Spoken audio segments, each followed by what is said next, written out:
Pagkatapos magbihis ni Cheng Delong, agad siyang humarap kay Zhang Hailin at kinuha ang isang card mula sa kanyang pitaka. Sinabi niya dito, "May aasikasuhin lang ako sa bahay. Si Mama, pinapagalitan na naman ako. Gamitin mo na lang yung card kung may kailangan kang bilhin." Hawak ang card, ngumiti ng matamis si Zhang Hailin. "Salamat, Mr. Cheng. Ang galing mo talaga kanina. Pagod na pagod ako. Kailangan ko na munang magpahinga upang makabawi ng lakas." Nilapitan siya ni Cheng Delong at hinaplos ang pisngi. "Ikaw talagang mapang-akit. Hindi pa ako gumamit ng proteksyon kanina, kaya siguraduhin mong uminom ka ng morning after pill. Kapag nabuntis ka, siguradong papatayin ako ng mga magulang ko. Natatakot ako kay Mama." Napangiwi si Zhang Hailin pero nagpanggap na kalmado. "Oo, huwag kang mag-alala." Pag-alis ni Cheng Delong, agad siyang tumawag kay Cheng Junjun. Paulit-ulit niyang tinawagan, mahigit 10 beses, pero walang sumagot. "Nakakainis. Ni-block na yata ako ng batang yun. Hanggang mamatay ang cellphone ko, hindi pa rin ako sinasagot." Samantala, sa apartment ni Cheng Junjun, hinatid na siya ni Yang Chen. Habang nasa sasakyan pa rin sila, sinabi dito ni Yang Chen, "Magpahinga ka na. Kung kailangan mo ng abogado bukas, ako na ang bahala. Tatawagan ko si Lawyer Zhang Ziang. Ibabalik natin ang lahat ng para sayo." Punong-puno sa galit, sinabi dito ni Cheng Junjun, "Hindi ko na kailangan ang bahagi ng mana. Ang gusto ko, sirain ang kumpanya ng pamilya ko. Matutulungan mo ba ako? Kaibigan mo si Zhang Ziang, alam kong may paraan ka para pabagsakin ang negosyo ng pamilya ko." Nagulat si Yang Chen. "Grabe ka, sigurado ka ba? Kapag ako ang kumilos, baka hindi na kayo makabangon. Talagang gusto mong wasakin ang sariling kumpanya ng pamilya mo?" Walang alinlangang sumagot si Cheng Junjun, "Oo. Sigurado ako. Hindi na magbabago ang isip ko. Kapag natulungan mo ako, kahit anong kapalit ang hilingin mo, ibibigay ko." Nag-isip sandali si Yang Chen at tumango. "May plano ako. Una, kunin mo ang mga partner na ospital, lahat maliban sa pinakamalaki, ang Longhai International Hospital. Kapag nakuha mo na ang iba, ihiwalay mo ang kumpanya.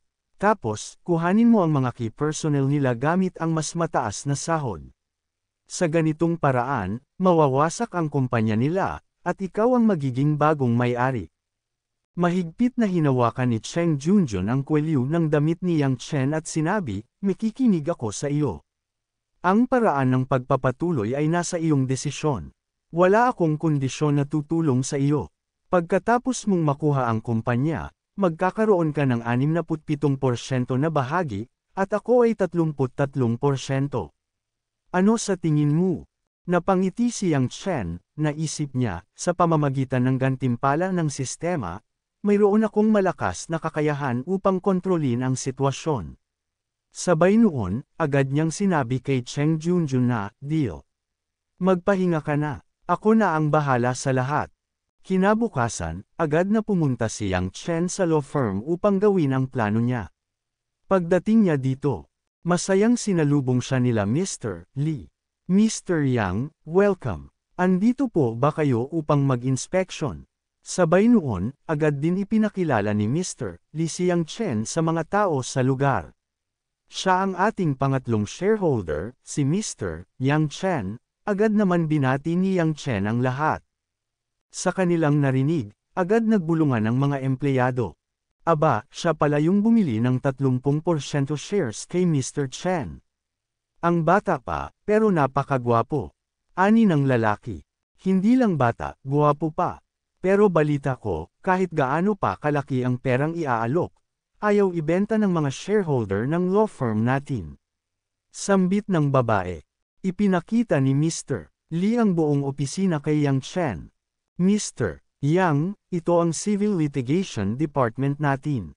Ito naman ang corporate." Nasabi na lang dito ni Yang Chen na maganda naman ang lahat. Habang kumukuha ng kape si Mr. Lee, agad niyang sinabi dito ang kanyang pakay.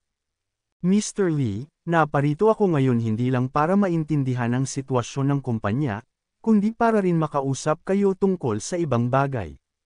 Pagkapatong ni Mr. Lee ng kape ni Yang Chen sa mesa, agad siyang nagtanong, "Sige, Mr. Yang, ano ang maitutulong ko?" Agad na sinabi ni Yang Chen, "May kaibigan po ako na ang pamilya ay nasa industriya ng medisina, at ngayon." Ngumiti si Mr. Lee. "Ang kasong binanggit mo ay napakasimple, ginagarantiyahan kong makakamit ang resulta na gusto ni Mr. Yang. At nangangako akong maisa sa katuparan ang iyong kahilingan nang hindi na kailangang dumaan sa korte." Napangiti si Yang Chen at nagbigay ng isang thumbs up. "Sige, alam ko na kaya mong ayusin ito. Sige na, ikaw na ang bahala dito." Samantala, sa bahay ng lolo't lola ni Cheng Junjun, dumating si Cheng Delong kasama si Zhang Hailin. Masaya ang lola't lolo ni Cheng Junjun nang makita na nila ang babae ng kanilang anak. Sa oras na yun, biglang dumating si Cheng Junjun, kasama si Mr. Zhang Ziang.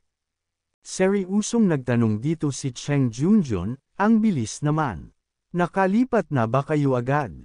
Galit na lumapit ang kanyang ama sa kanya at agad na sinabi, "Nagawa mo pa talagang madala si Lawyer Zhang dito ha." Pero kalmado si Cheng Junjun. "Huwag mo nang isipin yan, magdesisyon ka na agad. Payapang paghahati o sa pamamagitan ng legal na paraan." Nang makita ni Cheng Delong ang seryosong mukha ni Zhang Ziang, bigla siyang lumapit dito at kinausap. "Lawyer Zhang, baka pwedeng mag-usap tayo ng pribado." Ngunit agad itong tinanggihan ni Mr. Zhang Ziang. "Walang pribadong usapan. Lahat ng pag-uusap, dito sa harapan ng lahat. Ayaw ko ng madilim na transaksyon." Napilitan si Cheng Delong na maging magalang. Si Junjun, bata pa, hindi pa niya naiintindihan. Pero inilabas ni Lawyer Zhang ang mga dokumento. "Si Miss Cheng ay binigyan na ako ng full authority para kunin ang pamana ng kanyang yumaong ina. Mr. Cheng, alam niyo ba kung ano ang ibig sabihin nito?" Nang makita ng lolo ni Cheng Junjun na umiinit na ang sitwasyon, itinuro niya ito at galit na sumigaw. "Ikaw, anong balak mo? Aagawin mo talaga sa amin ang mga ari-arian ng pamilya. Bakit hindi ka nalang namatay kasama ng nanay mo? Anong silbi mo sa mundong to kundi manggulo?" Sa sobrang bastos ng matanda, hindi na nakapagpigil si Lawyer Zhang Ziang. "Ginoo, igalang niyo po ang kliyente ko. Kung magsasalita pa kayo ng ganyan, maghahain kami ng kasong legal laban sa inyo dahil sa pananakot at pambabastos." Maliwanag. Sa lakas ng sigaw ni Lawyer Zhang, napahiyaw ang matanda at muntik nang atakihin sa puso. Agad siyang nilapitan ni Cheng Delong. "Ama, tama na po. Huwag niyong udyukin si Zhang Ziang, baka makulong pa tayo." Habang kagulo ang lahat, may biglang sumabat. Paglingon nila, nakita nilang si Zhang Hailin ang nagsalita. "Ako na lang po ang may kasalanan. Aalis na ako. Kung sakaling buntis nga ako, okay na sa akin ang child support. Hindi ko na kayo gagambalin. Masakit na ang loob ko." Nang marinig ng lola ni Cheng Junjun na aalis na ang babaeng pinag-aasahan nilang magbibigay ng apo, agad niya itong pinigilan. "Iha, huwag kang magpapadala. Mula ngayon, isa ka na sa mga ginang ng bahay na to. Basta bigyan mo lang kami ng apo, ang lahat ng ari-arian ng pamilya ay mapupunta sa anak mo. Walang makakakuha nun sa inyo." Muling nagsalita si Lawyer Zhang Ziang habang inilalabas ang power of attorney. "Ngayon ay formal ko nang ipinapahayag, pumayag kayo sa mediation o itutuloy natin ito sa korte. Ngunit bago iyon, maghahain ako ng request para i-freeze ang lahat ng asset. Kaya baka mapilitan muna kayong mamuhay ng matipid." Naipit na sa sulok, nagngit-ngit si Cheng Delong at inilabas ang cellphone. "Lawyer Zhang, sobra ka na ha. Hintayin mo lang, tatawagan ko ang abogado ko. Hindi ako papayag na makuha mo ang pag-aari ko." Makalipas ang kalahating oras, dumating din ang abogado ni Cheng Delong. Pagpasok pa lang ng abogado ni Cheng Delong na si Zhang Junlei, agad niyang napansin si Lawyer Zhang Ziang. Sinabi niya dito na matagal na silang hindi nagkikita, ano ang ginagawa niya ngayon dito? Nilapitan niya ito at masayang kinamayan. "Junlei, kumusta na? Hindi ko akalaing dito pa tayo magkikita. Agad na muling nagtanong si Zhang Jinlei, kumusta ka na? Masayang sinabi ni Zhang Ziyang, huwag ka nang magpakipot, diretso na tayo sa negosyo. Ang hinihingi namin ay ang 48% na stake na hawak ng ina ni Cheng Junjun. Samantala, nabigla at nagtaka si Cheng Delong. Lawyer Zhang, basta hindi mawawala ang equity ko, ayos lang. Maaari akong magdagdag pa sa legal fees. Ngunit seryoso lang na sinabi ni Lawyer Zhang Jinlei, legal na dapat ganoon ang pamamahagi, pero maaari tayong mag-ayos ng privado. Pag-usapan natin ang ibang paraan para mapalitan ang pamamahagi ng shares. Maaari nating ayusin ito ng privado nang hindi na kailangang dumaan sa korte. Kung mag-a-apply sila ng property preservation, maaaring magkaroon ng problema ang kumpanya ni Mr. Cheng. Dahil sa narinig ni Cheng Delong, agad niyang kinausap ang anak. Junjun, ano sa tingin mo? Bibigyan kita ng 10 milyon cash plus isang villa. Ikaw at ang iyong mga lolo't lola ay isuko ang inheritance rights. Ano sa tingin mo? Ngunit determinado si Cheng Junjun sa gusto niya kaya agad niyang sinabi sa kanyang ama na hindi niya gagawin ang gusto nito. Pagkarinig sa sinabi ni Cheng Junjun, napasigaw sa galit ang lolo ni Cheng Junjun at itinuro siya habang sumisigaw na parang nawawala sa sarili. Ngunit si Cheng Junjun, mariing pumikit at umiling. Mukhang malaki ang 10 milyon, pero hindi sapat. Gusto ko pa rin ng bahagi sa kumpanya. Pagkarinig nito, muling napasigaw ang lolo niya. Grabe ka, gusto mo na rin ang buong langit. Shares pa talaga, managinip ka. Alam ni Cheng Delong na si Lawyer Zhang Ziyang ay hindi basta-bastang tao kaya't sumigaw ito. Hoy, tama na nga ang sigawan. Hindi nyo ba nakikita, nandito ang mga abogado. Ang batas ay batas, hindi yan palakasan ng boses. Napatahimik ang matanda sa sinabing iyon. Ganito na lang, sabay harap niya kina Zhang Ziyang. Maaari kong ibigay sa inyo ang bahagi ng negosyo at ang mga empleyado. Pero ang Longhai International Hospital Group ay hindi ko maibibigay. Ang iba pa, maaari ninyong kunin. Sa isip niya, mahigit 70% ng negosyo ng kumpanya ay nagmumula sa Longhai International Hospital Group. Ang natitirang 30% lang ang pinagsama-samang kita ng ibang negosyo. Hindi kaya ng isang batang babae ang mga negosyong iyan.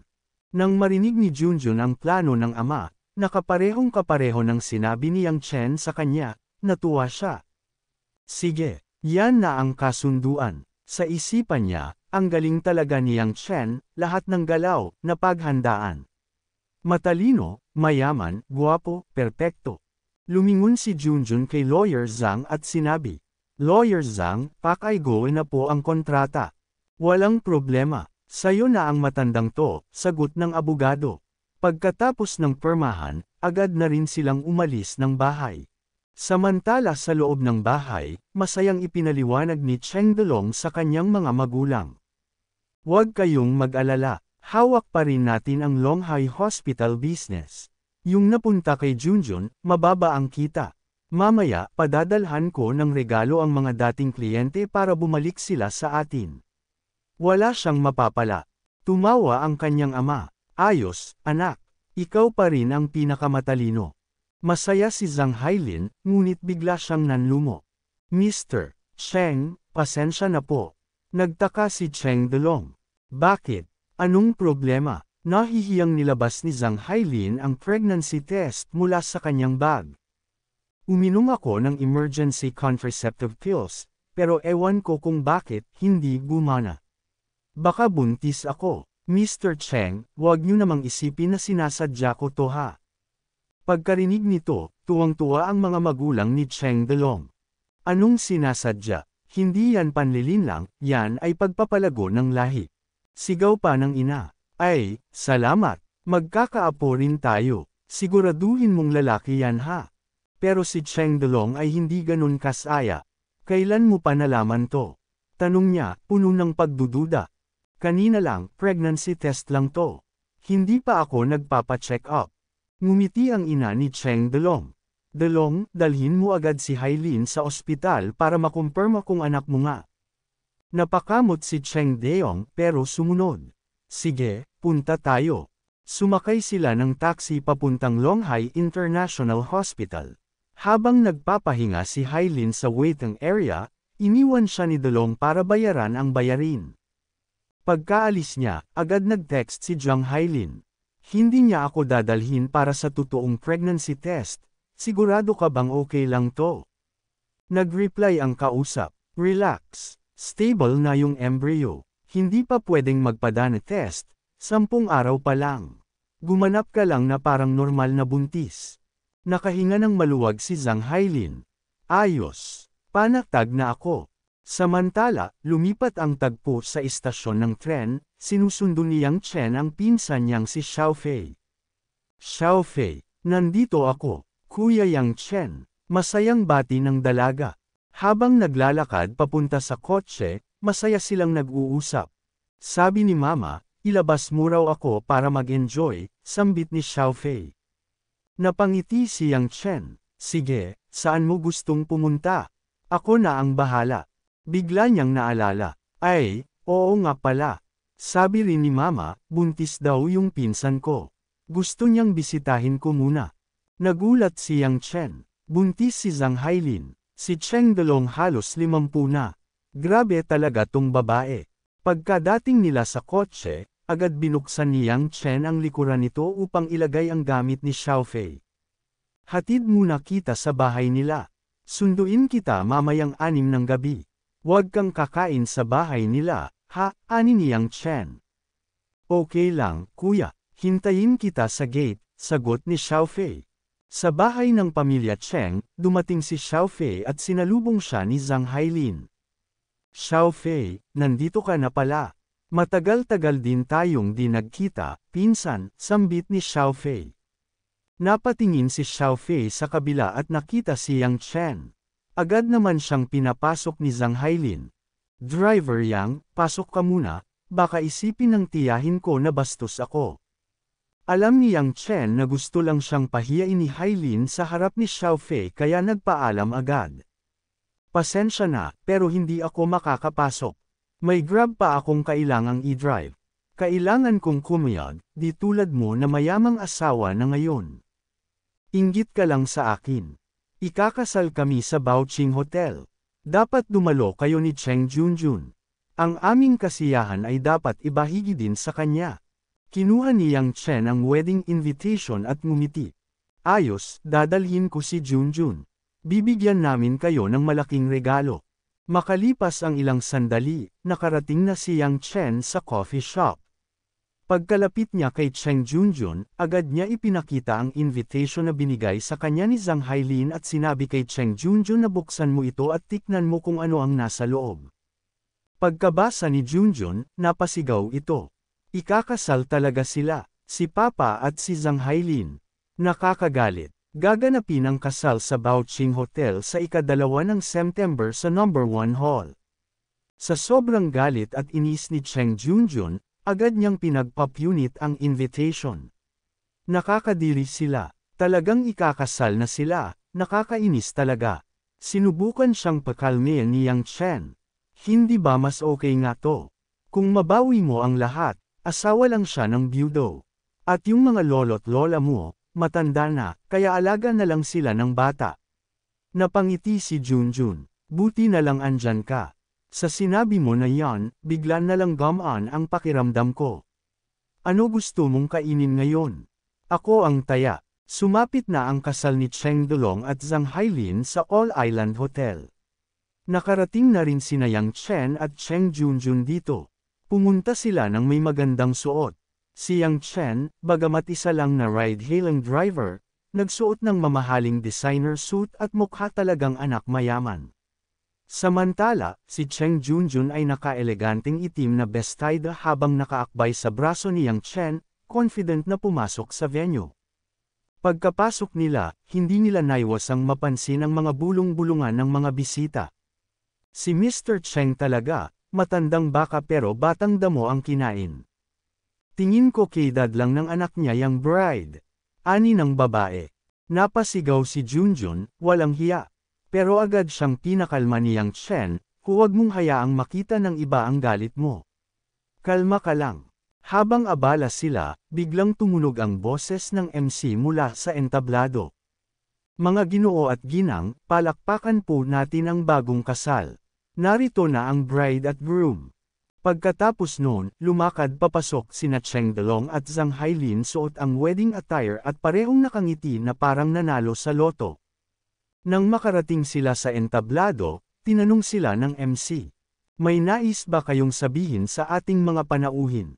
Bago pa makapagsalita si Cheng Delong, sumingit agad si Zhang Hailin na tila gustong magpasikat. Napakahalagang araw nito para sa amin. Mula ngayon, magiging isang pamilya kami habang buhay. Pero tila may ibang pakay si Zhang Hailin. Bigla siyang bumaling kay Cheng Junjun na nakaupo at diretso siyang tinanong. Junjun, pwede mo ba kaming bigyan ng basbas ng tatay mo? Nagulat si Junjun. Sandali siyang natigilan. Para iwas eskandalo, agad na sinaklolohan ng MC ang sitwasyon. Tama si bride. Palakpakan po natin si MS Cheng. Halika at umakyat ka sa entablado para magbigay ng iyong pagbati. Sobrang nena si Zheng Junjun sa pinagagawa ni Zhang Hailin pero agad nagsalita si Yang Chen ng mahina. Tandaan mo ang pakay natin dito. Kalma lang. Huminga ng malalim si Junjun, tumango at umakyat sa entablado. Ngunit pag-akyat niya, muling nagsalita ang MC. Napakaganda ni MS Cheng. Siguradong magiging magkaibigan sila ng bride. Di ba, MS Cheng? Ano ang masasabi mo sa bagong buhay ng tatay mo? Ngunit imbes na batian, tumare si Junjun. Ay, ang saya ko. May mag-aalaga na sa mga lolo't lola ko at sa tatay kong matanda. Mama, mula ngayon, ikaw na ang tag-alaba. Hindi nagpatalo si Zhang Hailin. Aba, huwag kang mag-alala. Maghahir ako ng yaya para sa magulang mo. At kapag nanganak ako, tutulungan mo rin akong mag-alaga sa anak ko. Di ba? Pero sagot ni Junjun, excuse me, ako mismo bata pa. Yung magiging anak mo, yan ang tagapagmanang 15 taon nilang hinintay. Hindi ko kayang alagaan yan. Pagkatapos, tumingin siya sa kanyang lolo't lola. Lolo, lola, tama ba ako? Halatang naiinitin si Cheng Delong pero pilit nagpakalmado. Si tatay ay sobrang masaya na pumunta ka sa mahalagang araw na ito. Habang nangyayari ito, bulong-bulungan na ang mga bisita. Alam mo ba kung bakit umalis si Junjun sa bahay nila? Siyempre, kung pinakakasalan ng tatay mo yung kedad mo, edi aalis ka rin. Ani ng babaeng kausap nito. Nag-init lalo ang ulo ni Junjun. Pero muling pinakalma siya ni Yang Chen. Tandaan mo, nanunood lang tayo ng circus show. Relax ka lang. Umupo si Junjun at pilit pinapakalma ang sarili. Sa kabilang mesa, napansin siya ng pinsan ni Yang Chen, si Xiaofei. Kuya Yang Chen, nandito ka rin pala. Ngunit napansin ni Xiaofei ang maganda at klase na kasama ni Yang Chen. Sino siya? Girlfriend mo ba siya? Umiling si Yang Chen, hindi, kaibigan ko lang, Xiaofei, si Cheng Junjun. Junjun, ito si Xiaofei, pinsan ko. Ngumiti si Xiaofei, hi ate. Nice to meet you. Dahil halatang upset si Junjun, bumulong si Xiaofei. Huwag ka na magalit, ate. Sa totoo lang, hindi rin namin sinusuportahan tong kasal. Pero buntis na si pinsan, wala na kaming nagawa. Ngumiti si Junjun, naiintindihan ko. Wala ka namang kasalanan dyan. Bigla namang bumaling si Xiaofei kay Yang Chen. Kuya, hinahanap ka ni mama. May ipinakikilala na namang babae para sayo. Umirap si Yang Chen. Nako naman. Ilang beses ko nang sinabi, ayoko na ng blind date. Lahat ng pinili niya, palpak. Ngumiti si Xiaofei, hinayla siya sa braso. E di ikaw na ang kumausap. Ako lang ang utusan niya. Gusto ka na niyang may kasal para matahimik na siya sa kabilang buhay. Dinala siya ni Xiaofei sa mesa kung nasaan ang mama niya. Paglapit nila, ngumiti si Xiaofei. Mama, heto na po si Kuya Yang Chen. Ngumiti ng pilyo si Yang Chen. Tita, pakiramdam ko hindi mo ako tunay na pamangkin. Nataawa ang tita niya. Loko ka talaga. Kung hindi ako tita mo, sino pa? At doon, tumingin ang tita niya sa dalawang matandang mukhang unggoy sa kabilang mesa at ipinakilala ang mga ito kay Yang Chen. Hayaan mo akong ipakilala ang dalawang ito, sila ang tito at tita ni Xiaofei. Ang ama ni Zhang Hailin, si Zhang Dacheng, at ang ina naman ni Zhang Hailin na si Li Lanying.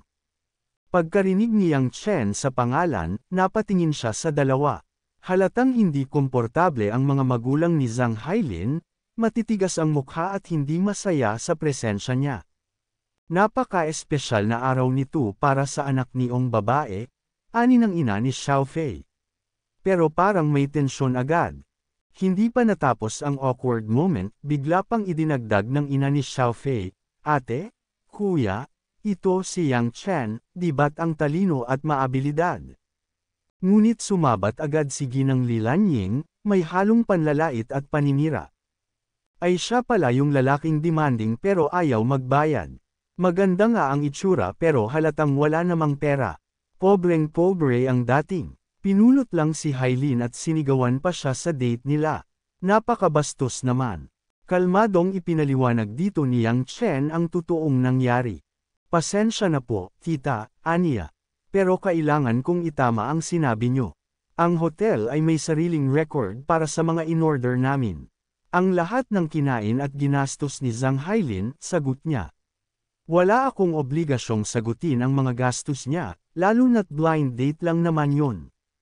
Sobrang nena si Ginang Li Lanying. "Hay naku, masyado kang kuripot. Kapag blind date, lalaki dapat ang gumagastos." Nakialam na ang ina ni Xiaofei, pilit pinapakalma ang sitwasyon. Si Yang Chen kasi, straightforward lang talaga. Siguro naramdaman niyang walang patutunguhan yung date, kaya hindi na niya pinursage si Hailin.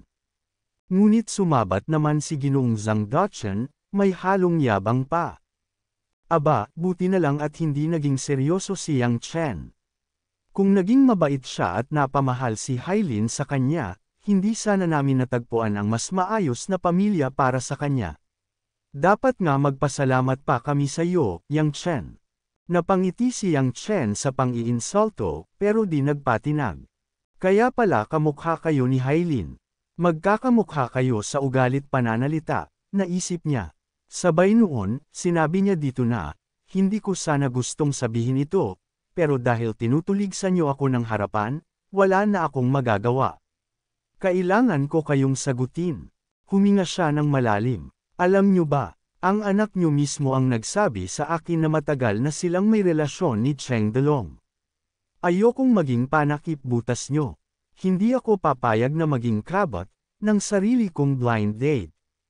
Nagpanteng ang tenga ni Ginoong Zhang Dacheng at tumayo ng bigla. "Ano raw? Anong pinagsasasabi mo, Yang Chen, bastos ka?